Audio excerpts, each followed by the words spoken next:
this is your first time visiting, welcome. I'm so glad that you're here.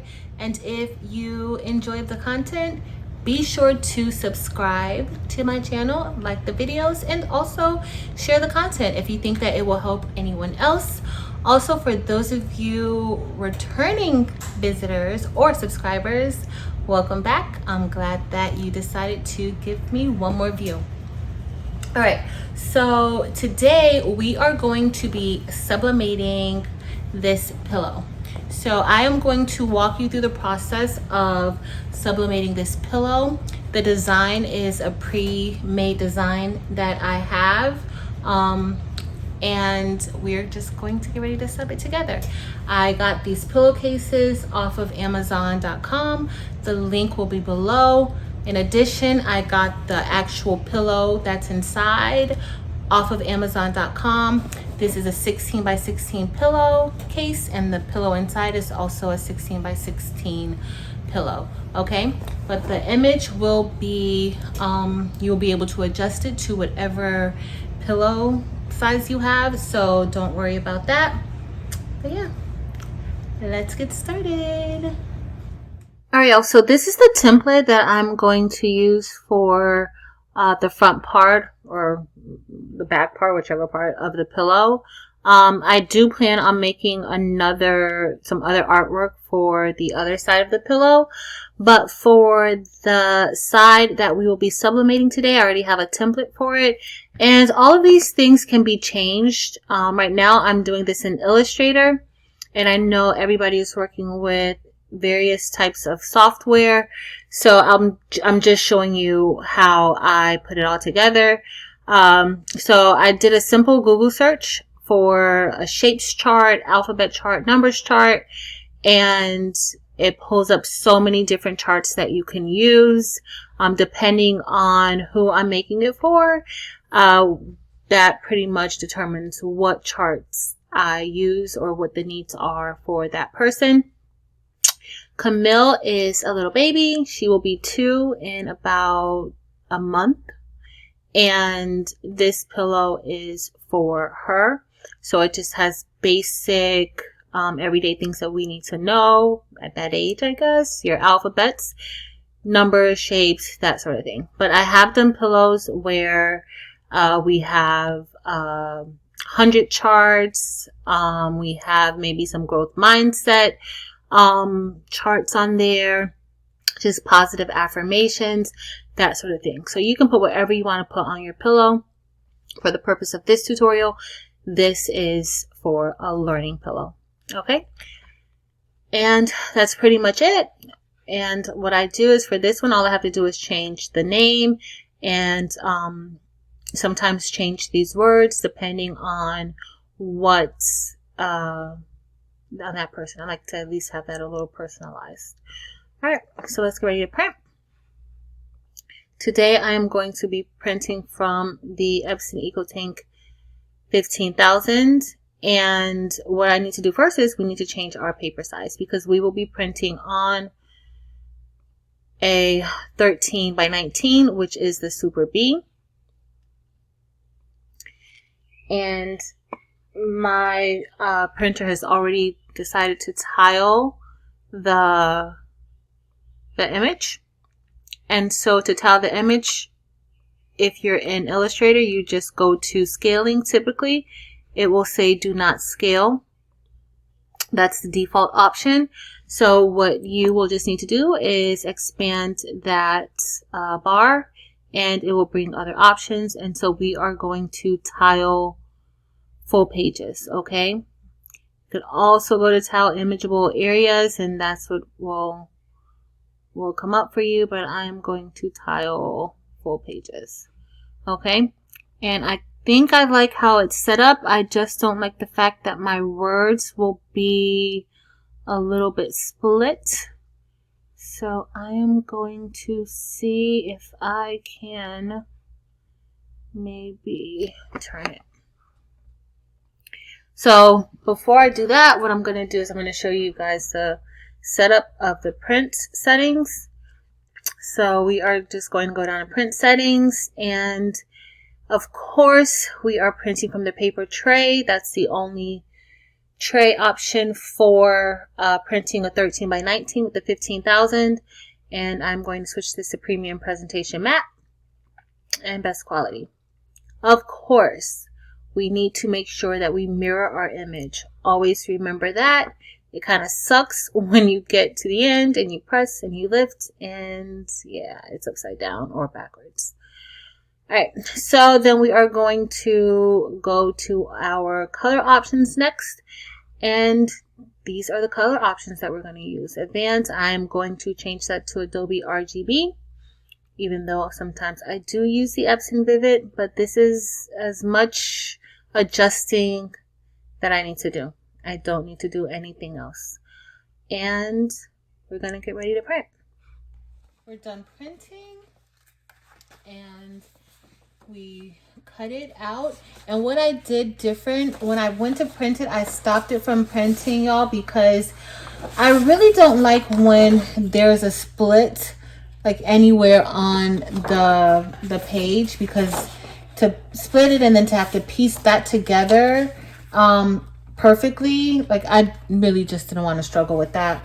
So I actually changed the orientation of the image in the print setting and flipped it so that way it would cut it down the middle. I found a place in the middle and it would cut it evenly, going in the same direction as the image. Okay, so we don't really have to piece it together too much because it's pretty much already done for us this way. Okay, so we are going to cut this out and I'm going to tape it together, and then we are going to get ready to press our pillow.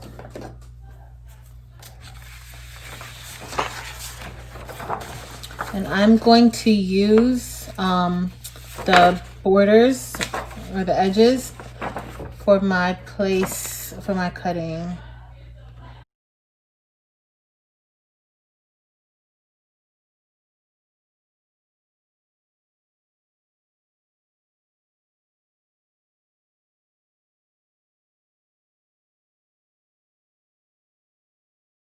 Okay, now that we are done, I can always get rid of this piece right here. But now I'm kind of contemplating if I want to have Camille in the middle like this,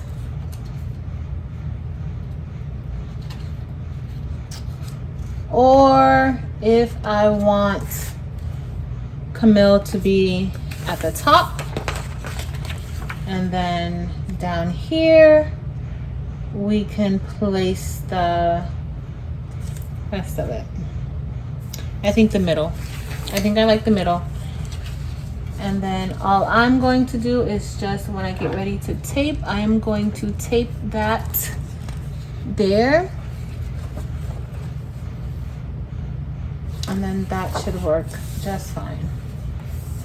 Okay, and I'm going to tape. I'm just gonna put the tape here underneath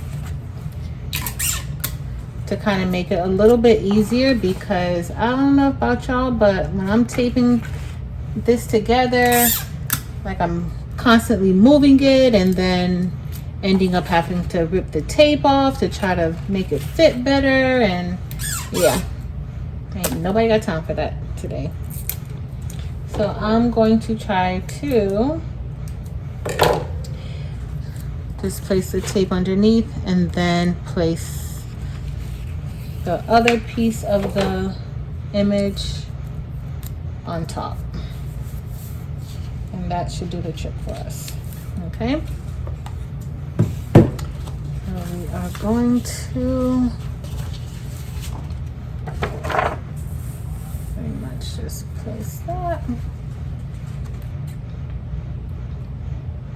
And that way we can lift it as we go. All right. All right, guys, so now I'm just going to position the image on top of the pillowcase. Make sure it's laid out exactly how I want it to be. Make sure you know what direction your zipper is in, especially if you are pressing both sides. You don't want one side to be upside down, so just take note of that. Here I'm just making sure it's how I want it to be. Also, remember to unzip that zipper, because when you press it, it can melt together. That has happened to me. And just make sure that you unzip it when you are pressing your pillowcase. All right, so once this is all said and done, we will get ready to head to the press and sublimate our image into the pillowcase. That's it. So what we are going to do is we are going to get ready to press this at 400 degrees for 60 seconds. And this heat press is a 16 by 24, and our image is a 16 by 16. So what I want to do is I just want to make sure that it's nicely it's gonna press nicely. So I'm just going to press this first half, and then I'm going to turn it around and press the bottom, because I don't want the pressure, because I don't think that there's a lot of pressure here in this area. So I just want to make sure that everything presses how I want it. All right, we are going to press that.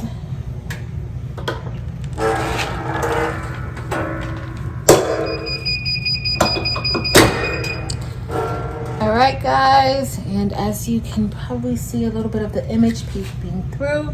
So what we are going to do next is I am simply going to turn this around. And honestly, it's usually better to do this if you have like a nice stable piece of cardboard or some other thing that can hold it stably for you, so it's not moving around like how that just did. So I'm hoping that I'm keeping it all together.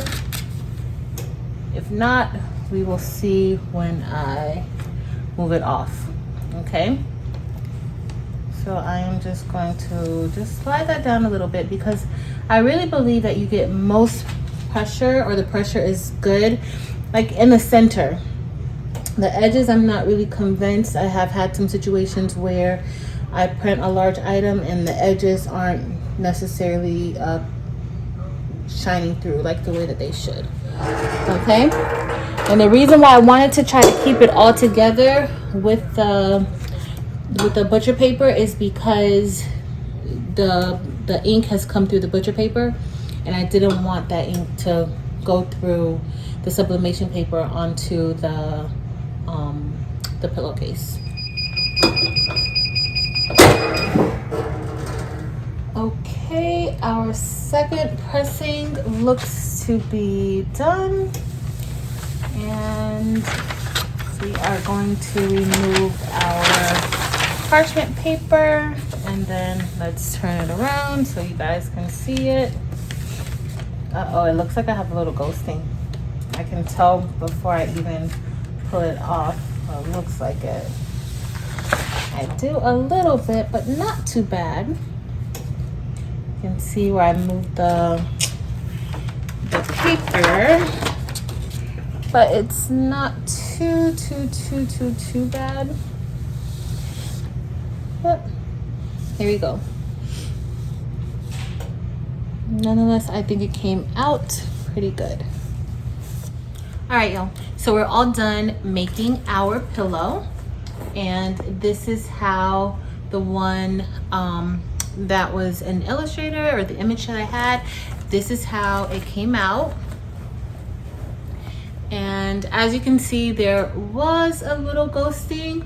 So what you could do is you could actually, if it's easier for you, you can actually separate the images and just put them on at different times. You don't have to do it all as one image, but it's less time consuming to do it that way. Yeah. So I do have the image below, so if you want to go ahead and snatch up this image, you can. This part, of course, will not be there. I did want to let you all know also that this is another one that I did. And this is one with the piece together method. It's nice and crisp and clean. And I put another image on the side, just a Peppa Pig image.